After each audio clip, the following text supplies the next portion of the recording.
Goat Res, you know what it is. Degster, 1280 by 960 here, playing on CT Side Mirage at the Blast Spring Finals. I was there to watch this live while Degster played on OG. Degster played here on OG as a substitute for Montu, who couldn't make it, I believe, because he was sick. Unfortunately, this was very strenuous for Nexa, I believe, who had to play with Neofrag as well as Fiku for the first time. They played one tournament before, but nothing as serious as this. So I feel like just workload-wise for Nexa as an IGL, this was a lot. He had to play with basically 3 new players, all really super talented players. And I think Neofrag was the shining star alongside Degster, but I just want to say Neofrag because he's staying on the team, whereas Degster is just here to sub in. Degster did an unbelievable job as a substitute, that's for sure. So, you know, fine saying that as well. But yeah, so we're gonna watch CT side here of Mirage, and the reason why I want to, the reason that I want to watch the CT side of Mirage is because I want to kind of show how Degster plays with, Degster plays without any of the pressure that you would get from playing against a team like NAVI, from playing in a situation where he's on OG as a substitute after just leaving Spirit after getting top 8 at the major. You know, career trajectory wise, it's a very scary time to be Degster, right? I mean, there are some complications with, you know, his living situation. Like, you know, he maybe wanted to live in Russia because his family lives there. You know, well, I don't know. He said the team that he would, of course, love to join is NAVI. Not that they're like he would take over the op from Simple or anything. I think that just any kind of CIS players dream ultimately is to join an organization like NAVI. But you know, it looks confusing from the outside, but of course this is a very complicated situation for everybody who's living in these countries. And we have to remember that, yeah, I mean, it might be not the most desirable time to move to Russia, but at the same time, do you have family there? I mean, do you have family there? Do you have a life there? These are things that, these are real life things that go beyond Counter-Strike. So that can play a huge factor. But fact of the matter is here for Degster, he's playing in the spring finals, and this is a billboard for him as a player in Counter-Strike. It is a chance to show that not only was he just really good at the major on a team, but he can kind of fit in easily on almost any roster, especially a roster like OG that, again, picked up 2 new players recently around him. He's showing that he can perform on LAN again in front of a crowd in a different setting versus the top team in the world, NAVI. Of course, them and FaZe, both top teams at the moment. I mean, I really don't know exactly who is better right now. That's a tough question. And yeah, I mean, Degster continued to show that why he had such a meteoric rise in the first place with this performance. He was not scared of Simple. There's one play that sticks out of my mind where he was playing off of Cat and he jumps underneath the scope of Simple. I think they played against Navi actually twice on Mirage, so it might not be in this game. Overall, he has a really good half. And I believe this angle, how his crosshair is a little bit off, is actually just because of the demo. Someone pointed this out to me recently, that the demo can actually be off by like some magnitude here, where he is holding the corner. He's not holding the wall like this. Obviously, this wouldn't make sense because that wall is not wall bangable. Certainly not that deep, at least. So, yeah, sometimes it's going to be off. Oddly enough, you almost never see the kills look that off. So, not sure how that works out, but big rotation around on the stack to the A site. Try to figure out where Navi will end. Navi's Mirage is the best in the world. It's unbelievable. Their T side is very hard to deal with. They send bit through underpass. They're taking mid control very often, whether it's early or late. Hard to figure out where the lurker is going to be. Hard to figure out where the rounds will end. But in this situation, it looks like they've kind of figured it out. Simple. Also, leading up towards A, you can see Degster immediately wanted to go try to kill him. And now there's one in Firebox, and Degster, oh, what a shot. Opens himself up to that opportunity. as Perfecto tries to drop off of the halls. And now the bomb can get planted triple. He has the whole kind of right side corded off. But at the same time, you don't really have to move from firebox in this situation. So, and we don't know if they have because of the number of flashes that have come down. So we'll see if there is actually a chance that Spirit can pick this up as Degster moves out, but we are getting past the point of no return with this bomb getting planted, and there doesn't seem to be any clues that someone is still firebox. And it looks like no, it's not the case. So they really wanted that to happen, but instead Navi will win. So let's go on forward to this next round with the op from Degster. Look at this gaudy op that he has, the Gungnir with all these stickers, the crown foil on it. An absolute tapestry of money on display here.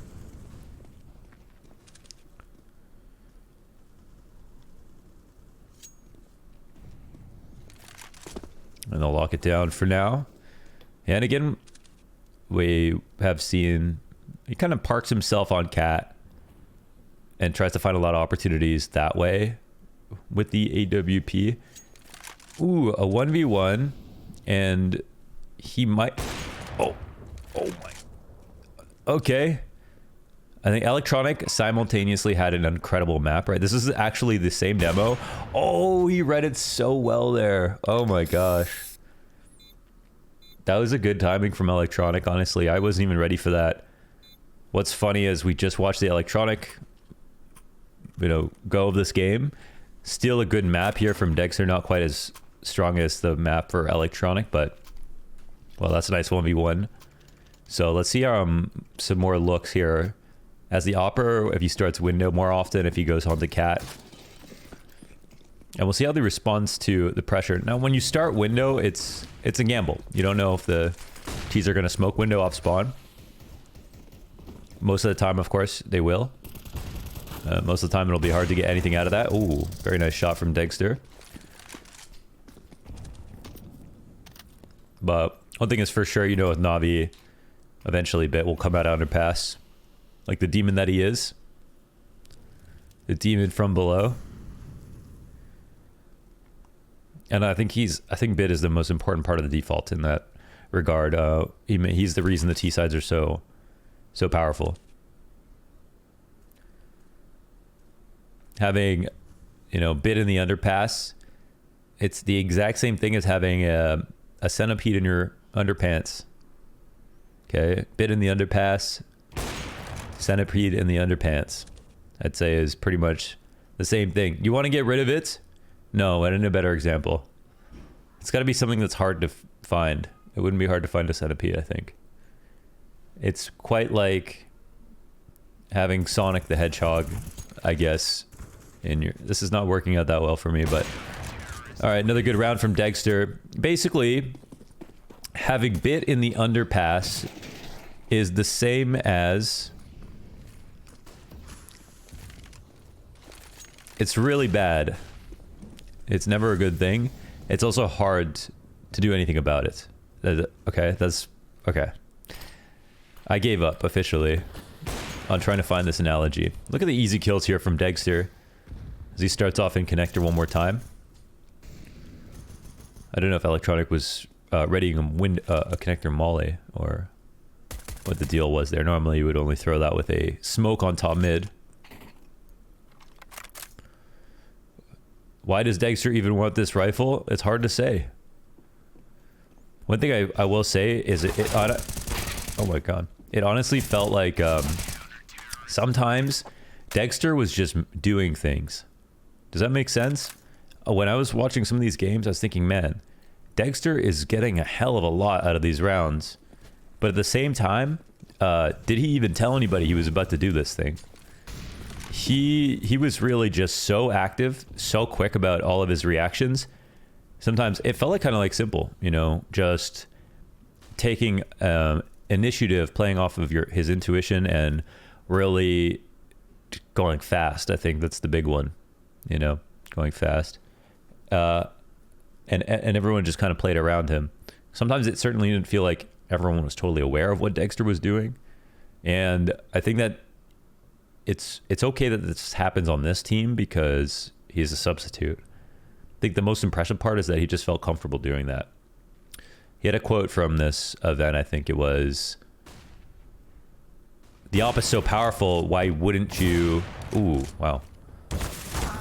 That was huge. Whoa, he's got a teammate under Balk. Okay, Fiku's not really helping him there. That's a flawed setup with Fiku under balcony because of what we just saw.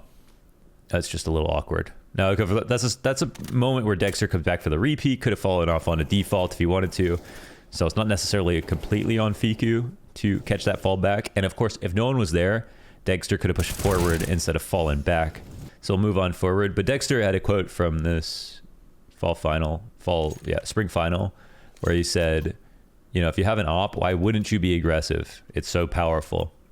And I think it's a weird thing to say, but I mean, very few AWPers have his level of confidence. You know, it feels like with the performance at the major, this performance, it feels like he's just like you just have to look at him as elite because of like the level that he's shown versus really good teams on land versus, you know, consistently across two of the biggest events of the year. I mean, it's just the sample size problem, but he kind of proved everything in terms of pressure, in terms of slotting in. I mean, again, he's doing this as a stand-in on this team. He was on a underdog team at the major. But yeah, I mean, he's obviously got the quality of eliteness that I think you look for. And I think a quote like that, it means something coming from him. Not everybody has that. I just don't think everyone has the ability to be able to say something like that, because, you know, if Degster runs the top mid with his AWP by himself at the beginning of the round and he dies because he made that play, I mean, anybody can go to the top of mid at the beginning of the round with an AWP, right? But most people will just miss a shot. That's the difference. Some people go to top mid and hit that shot consistently. And I think in this past month, Degster's got this confidence that, like, he will hit that shot, and he probably will. Not only will he believe he'll hit it, but he probably will. I don't know. I mean, not everyone will, even if they're capable. I guess that's the weird part. It's kind of like every AWPer reads that and they go, he's right. You just got to be confident, you know? You just got to be aggressive. But then they go into practice and then they die a couple times and they go, okay, well, I can't actually just play like that every round. I'm just throwing the rounds away, right? So, all right. Another go of it inside of connector. No one here. Just looks for the really good pre-aim. Not getting punched by NAVI, who might be going up late. Looks like there is somebody holding back.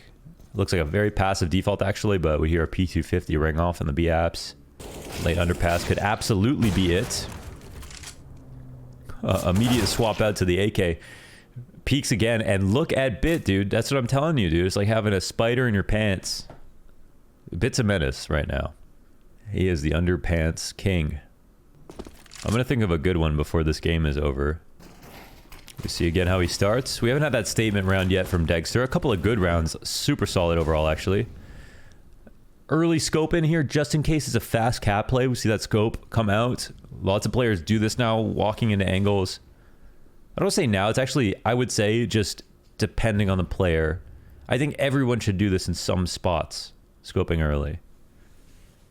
But this shows us that he's going to, you know, stay scoped for a while. Doesn't want them to know that the AWP is here. Isn't going to take just an empty shot for no reason. He's going to hope they walk into him. He has to keep on... He wants to keep an eye on cap, but right now he has a teammate to make sure that no one can go up cap fast, so he can watch underpass. Slightly, Neofrag will spot one. No one's coming up cat now. Let's see what the adjustment is. Simple still alive, and okay, Electronic dies at the top of mid. This is the minimum amount of info possible given by Navi, but it's still 3v5 because Electronic is always top mid, Bit's always underpass.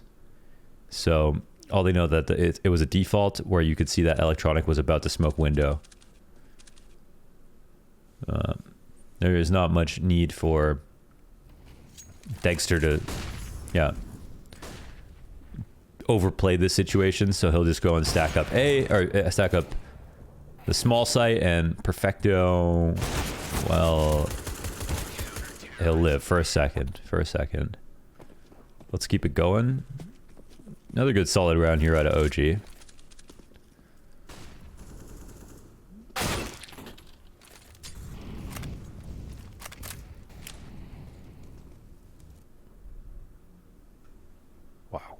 Nice shot from Moses right there on the A ramp.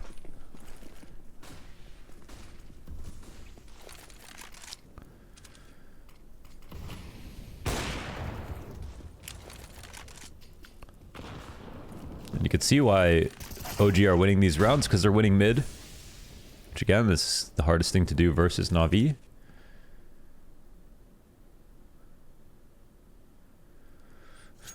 Okay, 4-on-4. The grade is still intact. To the ladder room. It's the less important one. The window grade is more important. Towards spawn.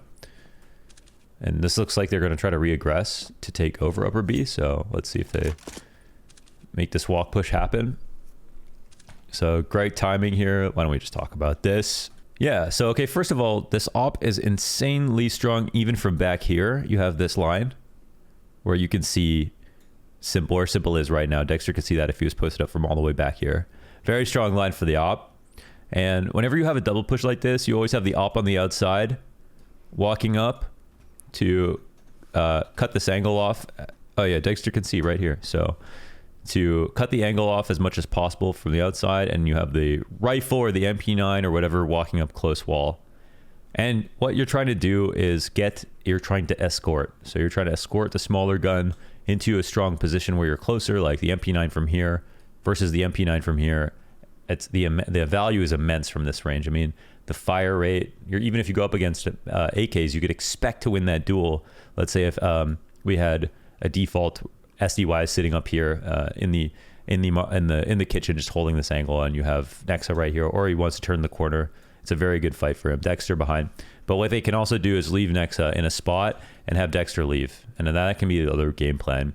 They have a timing on the window. We know Nexa likes his upper B pushes, so getting to a spot like this would be pretty favorable, I would say. And Degster can even take first contact if he doesn't feel like he's busy. Right now, there's 4 players alive from the T side, so let's see how it plays. Oh, he actually comes into this duel. Wow. And he got damage off, but what's really important here is Nexa found a moment to cross.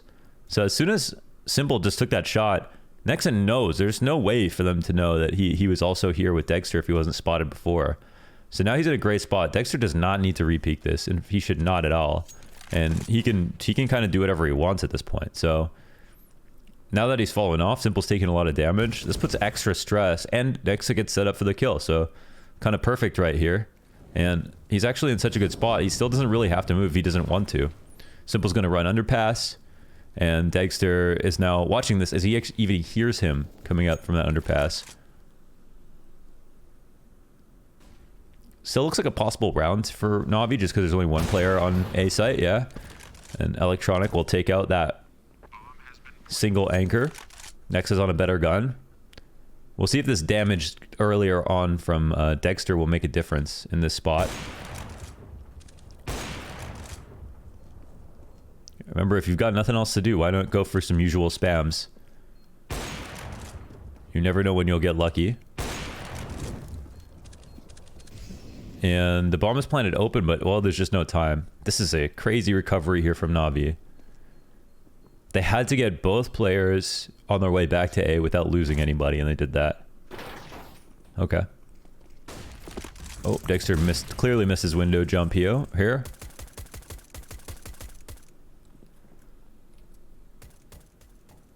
He checks for the boost. And now he has to worry about the, upper push, but there's no one here. Frees up his teammates, and he can turn that into watching underpass. He doesn't have anything. Flamesy got a knife? Okay. Okay, Degster gets a kill. Not sure exactly how he could have possibly got a knife there. Leave it to Flamesy.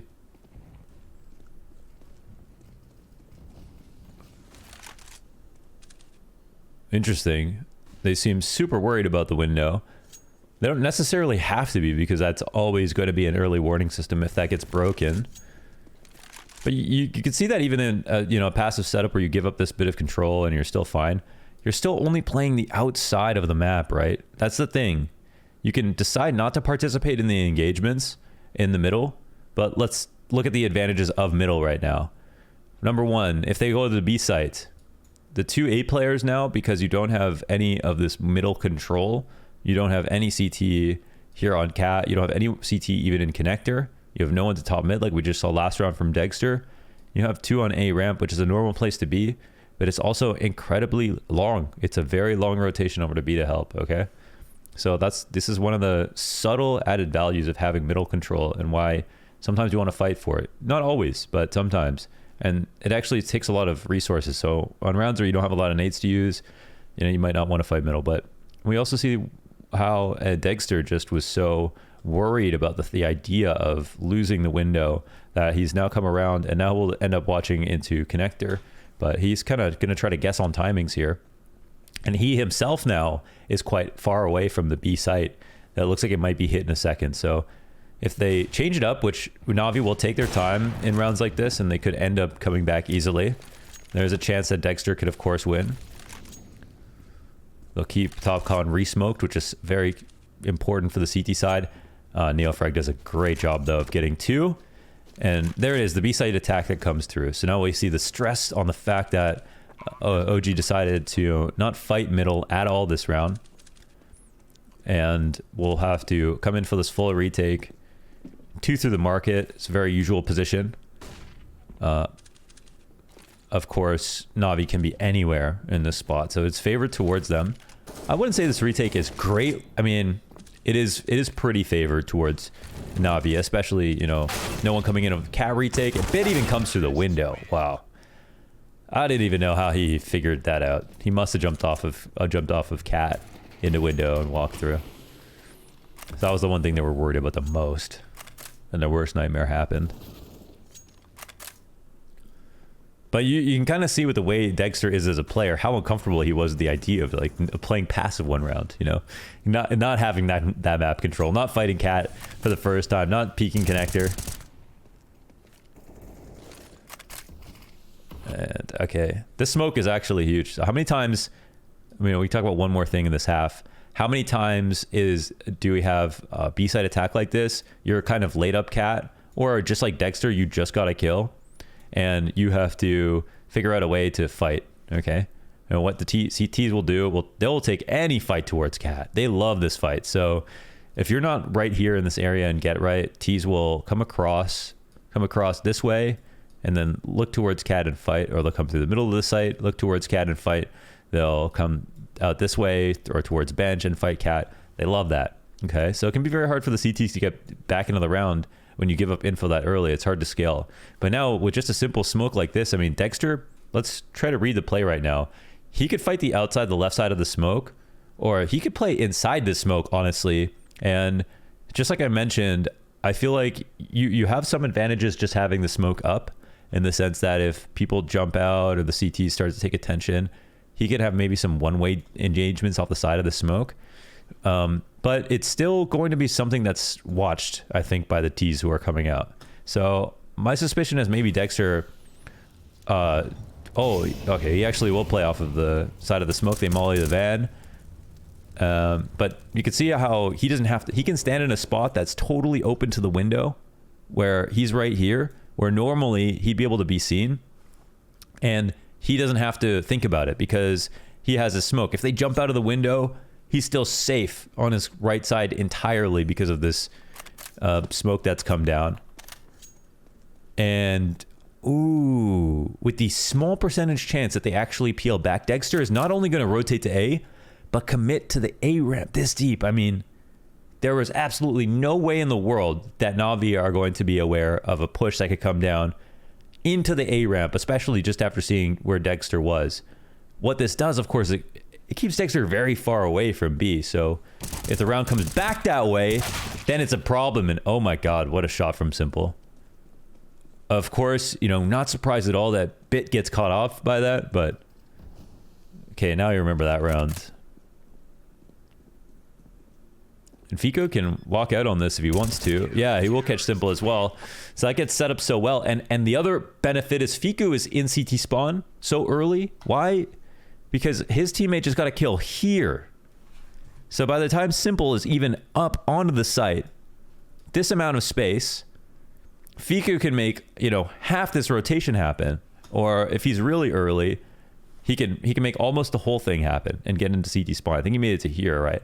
I think that was a good way to end the demo, where we think about Degster and his level of initiative and his trust in his reads, and his trust and his compulsion to play really, really aggressively at all times, and how he looked uncomfortable as soon as he doesn't know something. He doesn't like to guess. He likes to be the one to find out first or dictate how much space the other team has to work with.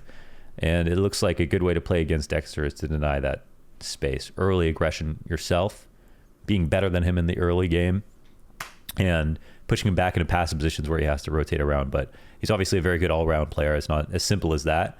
But that's a cool CT side from Degster to kind of take a look at how he was able to win so many rounds versus NAVI. And honestly, man, those shots didn't look hard. He made that look very easy. So full credit to Degster. Such a confident player right now. Let's get Degster on a roster. Big dog shit, got my paws all dirty. Looking for a plate, that's why the dogs up early. With it white beard, eat it like a McFlurry. I ain't got time to chill, I'm in a hurry. P the game, I got it for my daddy ho. Smoking dope, reciting raps out on the patio. My boss said you ain't